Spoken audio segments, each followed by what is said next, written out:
Let's see if I can keep it in focus. Anyway, a ton of cars keep going by.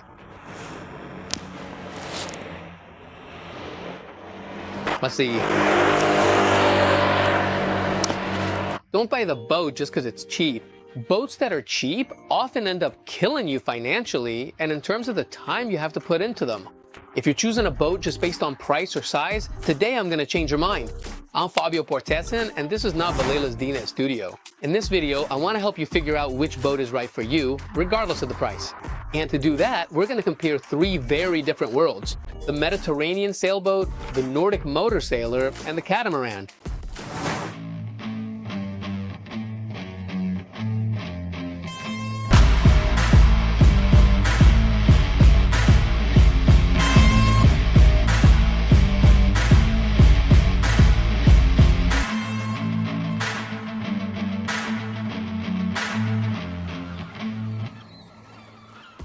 If you want to know what options you have for buying a boat, watch the video Buying the Boat, where I show you 5 options for buying a boat nowadays at a time when the market is at its peak. When it comes to choosing a boat, you inevitably end up comparing models, sizes, cabins, whether it's beautiful, big, and modern, or if the price is fair. But it's rare to stop and ask yourself why certain boats are built one way and others another. The truth is, not all boats are the same because they're not made for the same seas. And the problem is that we often choose the right boat, thank you, for the wrong sea. The Mediterranean, the northern seas, the tropics, each environment has different needs, and every boat is a response to the context for which it was specifically designed. The Mediterranean is all about hot summers, gentle breezes, often short day trips, sometimes sudden gusts of wind, lots of bays, and outdoor living. The northern seas, on the other hand, are cold, windy, gray, and sailing there is often challenging. When I asked my friend why he left Norway to sail around the world, he answered me with a photo. In the photo was the harbor of his hometown, with boats covered in ice. Catamarans, on the other hand, are designed to offer stability, space, and a horizontal way of living, often in warm climates and with large crews. So understanding why a boat is designed a certain way is the first step to choosing the one that's truly right for you. Please note that here, I'm talking about regular fiberglass recreational boats no longer than 46 feet, not carbon racing boats or those made from other special materials.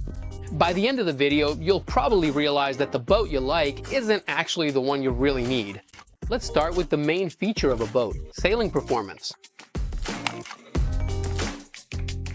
When we talk about sailing, we're not just talking about speed or numbers, we're talking about how the boat moves through the water, about the kind of relationship you want to have with the wind, and about how much you feel like a part of the boat while you're sailing. For Mediterranean sailboats, performance is the first thing many sailors look at.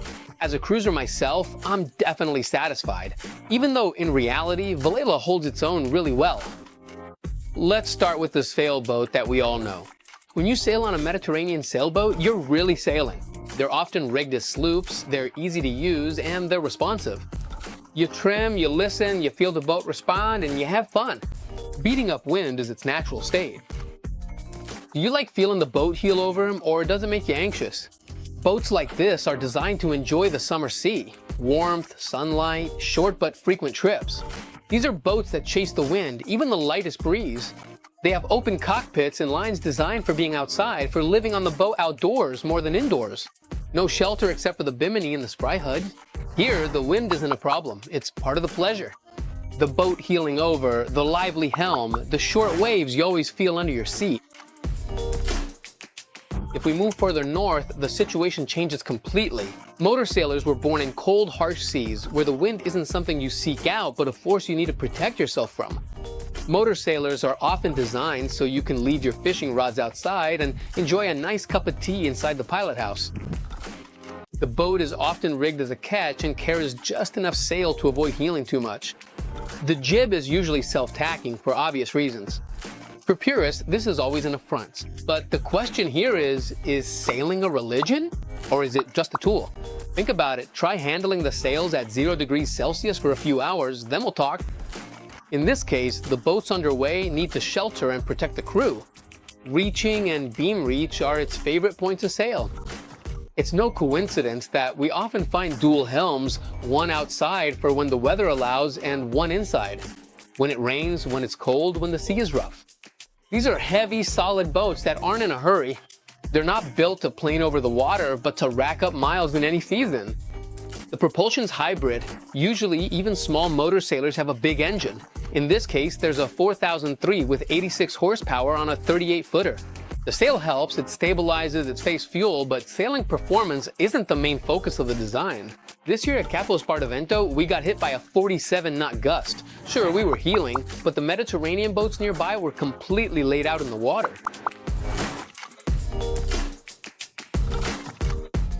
Catamarans originated in Polynesia, and that's a whole different concept. Reduce effort, increase space, boost speed, and eliminate heeling on the waves. Today, you see them pretty much everywhere, and they're designed for living on the boat, as we've already said, on a level surface. Everything is big, everything's stable, and above all, everything is comfortable.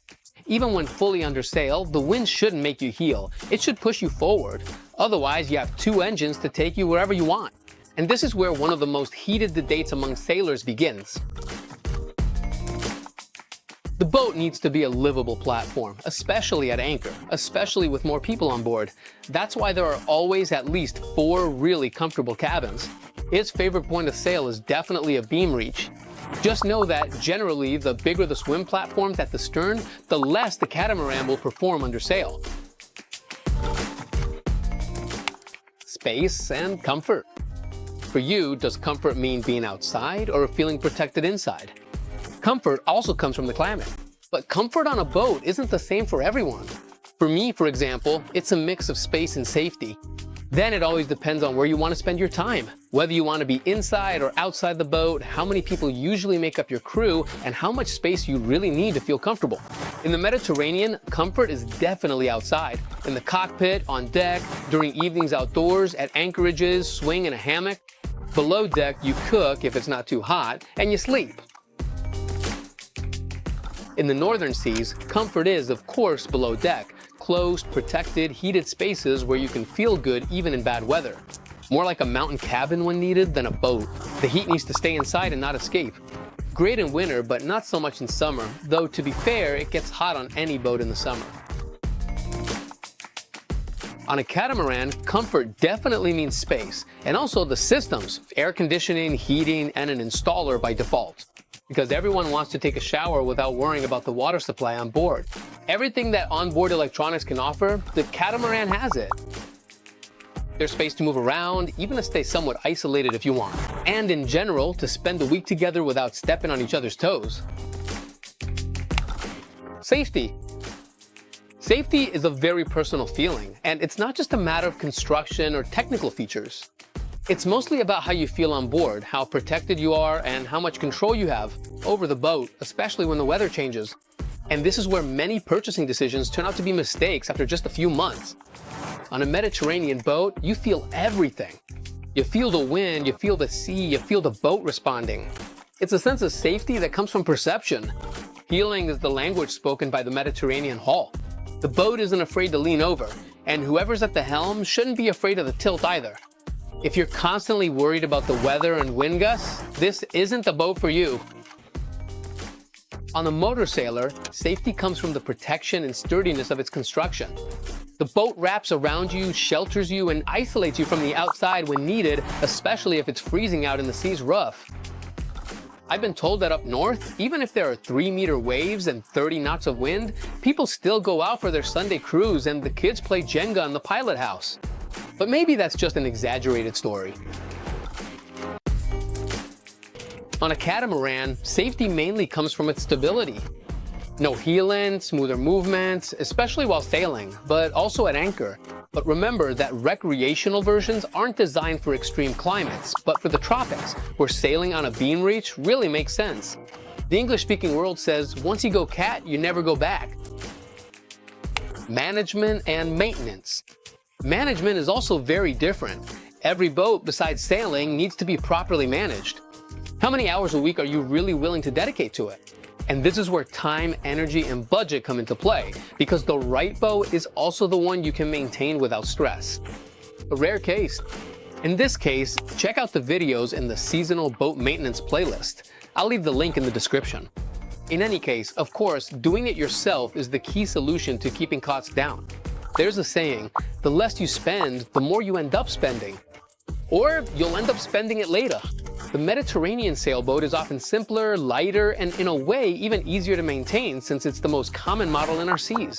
And you can find parts everywhere. A motorsailer is a more demanding boat to manage. 2 masts, a more complex rig, significant systems and hardware, a big engine, but it's built to last over time. So generally, the materials are less subject to wear compared to a Mediterranean boat of the same length.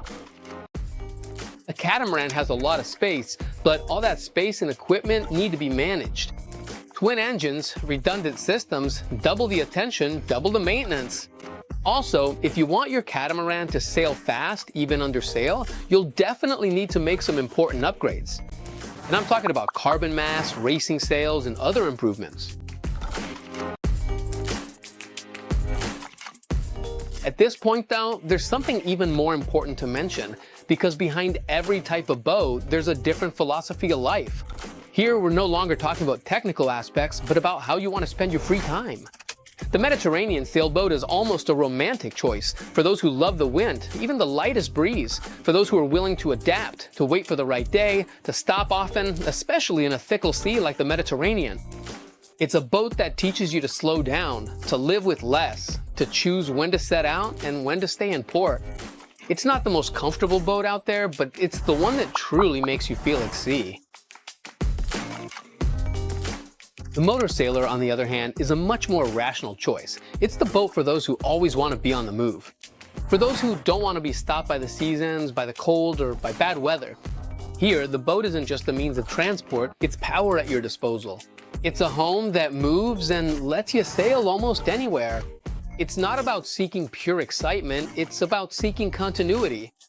And for many people, especially as the years go by, that's a huge freedom. The catamaran, on the other hand, represents yet another idea. It's the boat for sharing big spaces and life at anchor. It's designed for families, for crews, for those who want to be together without giving up their own space. It reduces effort, lowers stress, and makes life on board simpler. It's not the boat for feeling everything, but it's definitely the one for living almost like you're at home. And that's why it's so popular with people who bring kids or first-timers on board. Boats aren't designed to be perfect everywhere you take them, but they are designed to be right for a specific context, and we've just shown that. To sum up, if you sail in the summer, I recommend the Mediterranean boat. If you sail all year round, a motorsailor is the right boat for you. But if you have a large crew or plan to charter, then a catamaran is ideal. Remember, the right boat isn't the biggest or the most expensive one, it's the one that suits the sea you sail and the way you experience it. The right boat is the one that gives you emotions when you're out of the harbor. And what kind of boat do you have, or what kind would you like to buy? There isn't one absolutely right answer, and it's normal to have completely different experiences. Share your thoughts with me, even if you don't agree with me. Remember, it's thanks to your comments that real discussion happens. See you next time, and fair winds. Not too little, not too much, but just right. Otherwise, it gets tough. Let's hope we're in focus.